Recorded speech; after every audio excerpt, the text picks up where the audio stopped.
Let people kind of trickle in here. Welcome to TSP, Kings of the Hot Takes and Cold Truths. And yeah, sometimes my co-host gets annoyed because he flips it around, says it the other way, which I just will say is the wrong way. So I have to ask, man, will CTE make football go away?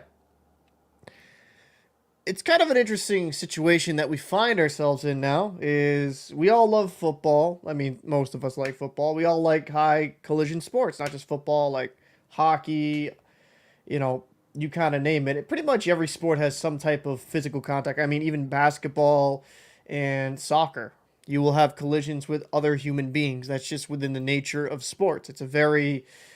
Most sports have physical contact to it. Now, football leading the way. So ESPN has this article that comes out. Study finds in 40% of athletes who passed away before 30 had 40% 40% of them had CTE. And just kind of looking through this article, let me zoom in a little bit more. A new study has diagnosed the degenerative brain disease CTE in more than 40% of youth, high school, and college athletes. Primarily football players who were exposed to repetitive head impacts from contact sports and died before the age of 30. The study was conducted by Boston University CTE Center and based on an examination of 152 brains that had been donated. BU said the study represents the largest case series of athletes who died young. 30 years old. What's going on, Jay? Appreciate you popping in. Appreciate it. But 30 years old. That's young. That's extremely young. And it's unfortunate that you have these young individuals' lives be taken away so young. It's actually boggling because I'm 32. And, you know, I'm an old man to some of you, but to me, I have a ton of life ahead of me. This is what Dr. Ain McKee had to say. The fact that over 40% of young contact and collision sport athletes in the Unite Brain Bank had CTE is remarkable, considering the studies of community brain banks show that fewer than 1% of the general population has CTE. That is a crazy difference. So essentially, the majority are just athletes, which I mean makes sense, right? If you're in youth sports or high school, college, you're going to be having those physical collisions. You know, I remember playing hockey, man. Like, you'd go for that big open ice hit. With football, you're just constantly hitting each other, going helmet to helmet. And even if it's not helmet to helmet, shoulder to shoulder, like your brain's still getting rattled around because it's not fixed. This is what the article goes on to say. However, the findings emphasize that not all contact sport athletes with symptoms have CTE. I got to be careful how I say this on YouTube. Self-forever sleep was the most common cause of death in the cohort, although the research really revealed no relationship between the cause of death and the presence of CTE.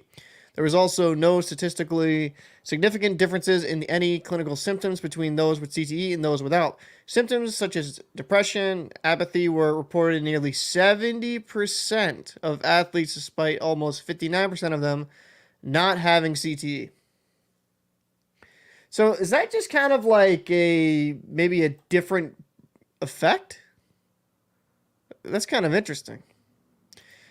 Jay says, rugby is safer than American football due to football players thinking they are invincible with padding. Actually, you know what, though? You're not wrong. Now, rugby, they still, it's a physical sport. You probably have some people with CTE just due to the nature of the sport, but there is actually there's truth to that. You have all this equipment on, shoulder pads, a helmet, a big old helmet.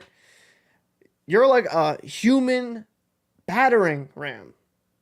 I know for a fact, when I played in high school, right, when I played with either a full cage or a half Pfizer if I went up to Canada, when I played with a full cage, you feel a little bit more courageous. Feel like you'd be a little bit more dangerous, go for that big hit, not have to worry about any repercussions, so you play a more dangerous style of play. Now, I'm not condoning that, that is the nature of the beast. So, Jay, I think that's actually good to point out.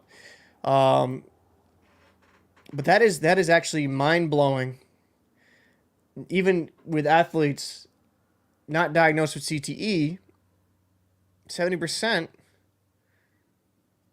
That's crazy. The study published Monday in JAMA Neurology drew its findings from a cohort of 152 donors, 63 of whom were diagnosed with CTE at the time of their passing. The donors died from 2008 to 2022, and their age of the death ranged from 13, holy crap, 13 to 29. Almost all of the brains studied showed the earliest stages of CTE. Most of the athletes diagnosed with CTE played football as their primary sport, and smaller numbers played ice hockey, I figured, and soccer. Soccer's kind of people mock for not being a physical sport, but there are collisions in soccer as well. Not as prevalent as in football and hockey, but there are collisions. Scientists also diagnosed CTE in the first American woman athlete, an anonymous 28-year-old collegiate soccer player. This adds to the emerging list of women athletes with CTE after scientists in Australia earlier this year posthumously diagnosed Heather Anderson, a former Australian rules footballer, with the first case of CTE in women's professional sports. I think that's more just due to the fact that we're just collecting this data now. If we were doing this for years and years and years, we probably would have found more women with these type of injuries or with these type of diagnosis. So I'm not completely surprised in that. In addition to evaluating the brains, and the researchers also conducted online surveys and postmortem interviews with most of the athletes' next of kin to better understand the cognitive symptoms that presented itself before death. I gotta avoid, well, whatever. Without a clear association between symptoms and CTE status, the study concluded that young athletes exposed to repetitive head impacts were highly symptomatic, irrespective of CTE status, and the causes of symptoms might be related to multiple factors. Wow, that's crazy. So it goes into kind of a greater discussion. Is that, will football in its current iteration even survive? I know it's a billion-dollar industry, but you have more parents, more than ever, that don't want their children playing contact sports. I know my sister, she doesn't want her kids to play any sports, which I don't necessarily agree with, but parents are afraid of the ramifications in the long term of CTE on their kids, and I can't really blame them completely for that. Jay says, I remember two on the Dolphins last season had a concussion, then came back in a week and then got hit bad with his fingers twitching on the ground. They thought of bringing him back, but were getting heat. How the Miami Dolphins handled that situation was pathetic. They really... Tua should have been shut down after that first hit. They should have just shut him down for at least a few weeks. I understand they were kind of in a playoff push, but it kind of goes to show you, right? They're like, oh, we care about these athletes. We care about you. No, they don't. They like, oh, we're going to win. We're going to do this. Like, no athlete's going to pull themselves out, generally. Like, they're competitors. You're going to have to save them from themselves, and the Dolphins did not save Tua from himself. And when he got hit again, and it wasn't, if I recall correctly, it wasn't even that vicious of a play. And he was just that neurological response. Can't even speak right now. That response of him like twitching his fingers and just getting contorted. It was rough to see. But it kind of goes into the discussion though, is like, will these physical sports like football even survive in a generation or two from now? The Bills player, Damar Hamlin, yeah. The Bills player was not opening the NFL needed, which sounds bad. Unfortunately, you're right. Because they don't really care about these athletes unless shit hits the fan. Now that was a freak thing where the Damar Hamlin, it's just a freak play, like right that millisecond to kind of having him to get resuscitated and get his everything kind of clicking again in his system. But I think there's a good discussion to be had that, hey, like, football might be done in a generation or two, or it won't stay in its same iteration. And it does make me wonder. This might sound crazy. This might sound crazy. Would football be better off getting rid of all the pads and all the equipment and maybe that we could lessen. I know that might sound crazy. I know they're wearing those like those goofy looking Guardian caps, which apparently has been pretty good to prevent concussions. Like concussion percentages have been down. Apparently, it's very safe, and maybe they're going to be start using those in games. I'm just not sure if that's the complete answer because like if you're going to have one of those big old cushiony head things on, while the fabric and the material it's made of might lessen the impact somewhat, you're going to still have players like, oh, well, I'm invincible. I'm completely fine. And they're going to be more dangerous with their movements. I'm not sure if that's going to completely solve everything. And to me, when I look at it, people won't be as crazy with hits knowing that they are vulnerable as well. And that's why I think we might look at a time where we kind of go back to less football gear, like less gear at playing football. I'm not sure. It's just if parents aren't going to sign their kids up to these sports anymore, and while there's certain hotbeds, I think Texas is just ridiculous. They love football. They'll die for football down there. I know when I went to Allen, Texas, like the high school stadium was bigger than some college stadiums I've seen, and they're very passionate. But it seems now more than ever, parents are kind of a little bit more leery of letting their kids play a sport like football due to all the ramifications in the long term. Jake Miller says, I could see you, Jake. The Pee Wee coaches will have a hard time convincing mom to start. Yeah, and that's where I'm kind of going with it. Is I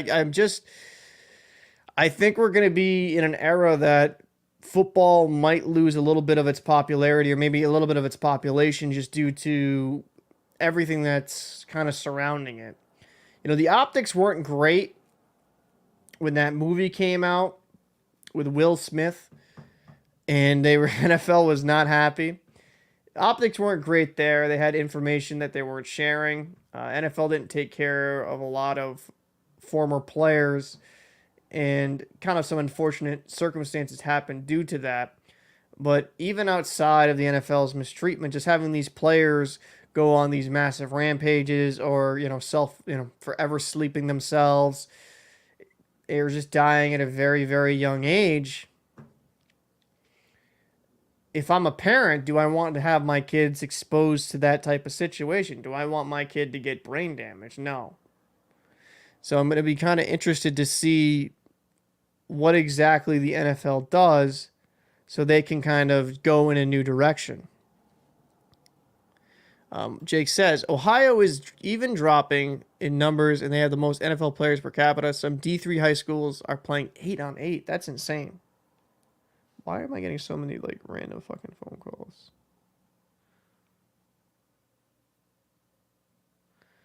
This is insane. I'm getting, like, sorry about that. I'm getting so many insane, like, random phone calls. So much spam today.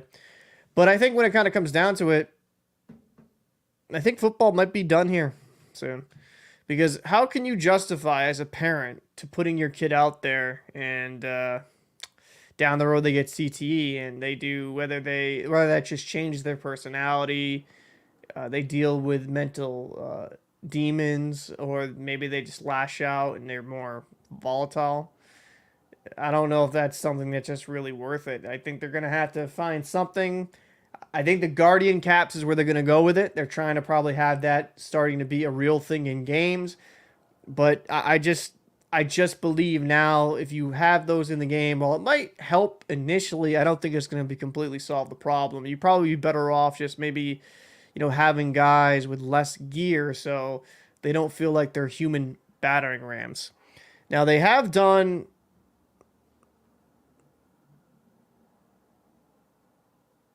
Oh, that's why it's my real estate agent. Now they have done a lot of things that have, I would have to say this, make the game as safe as it physically can be. I mean, whether that be with special teams and protecting the quarterback. Like if you sniff on it, the quarterback is not going to be can't hit the quarterback, can't hit people that are defenseless as receivers. So they've done what they possibly can, but I just don't think overall, as it's currently constructed, it's going to be great. And why are there so many? Why are they calling me crazy?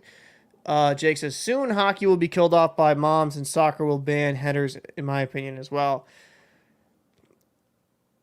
I think with hockey, I don't know actually. I think with hockey, it's probably going to face some of the same issues, right? They're trying to get rid of fighting. I think the QMJHL juniors in Quebec, they got rid of fighting in its league, if I recall, which some people really did not like. There's a certain aspect of this game where you're going to have fighting in it. And hold on a second, guys. This is, hold on.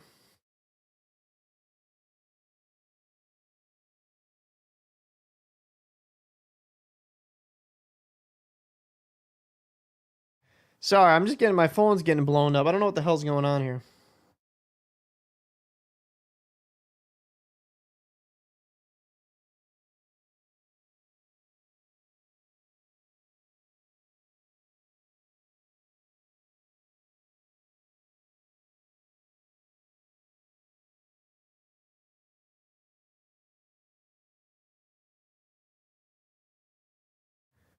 Jesus, man, those real estate agents are ruthless. They were like 5 fucking goddamn voicemails. Like, hey, man, it's me. I just trying to check in, see if you're still hunting, house hunting, all this shit. It's like, dude, I'll let you know when Jesus Christ, if I don't pick up the first time, I don't pick up the first time. But yeah, I just want to do kind of like a quick little live stream. I was kind of like, you know what, screw it. I'll go live for like 10, 15 minutes, have a couple people in here. But before I go, genuine question to the people that are still here, like Jake and Jay. If you're a parent right now, do you have your kids in these physical contact sports? And I might sound crazy. I want my kids to play hockey. I do, like, I'm a coach. I want to, the game has given back so much to me. But maybe not this might sound a little bit ignorant. I don't know if I'd want them to play football. I don't think I'd want them to play football, just with everything that kind of comes with football. And some of the things. And I know with in the youth hockey around here until you reach like it was weird. Like if you had the elite selects and stuff like that, you could play physical like contact at a young age, but you couldn't play checking hockey in the Northeast until what level was it? It was Pee-wees. So I think you were like 11 or 12. I'm trying to remember that. So I don't know if that helps the hockey thing, but with I could just see flag football being a thing for youth and then them having to learn at the high school level with tackle. I'm just not too sure. It's going to be interesting. But random, quick little show. Want to do something a little random, but I was like, why not? And Jake says, there is already a history of serious CTE at soccer players. My nephew's only allowed to play swimming, baseball, with sisters. That's crazy. I mean, that does make sense, though. It's funny because some people would not think that's soccer out of all sports. But hey, I appreciate Jay. I appreciate you, Jake, coming through. A little bit of random of a live stream. Give him an opinion. I didn't want to record it and edit. So if people want to watch this and pass, hey, go ahead. Go watch this log. Appreciate the support. Expect more videos coming down the pike. I'm Captain Paul. See you in the next one.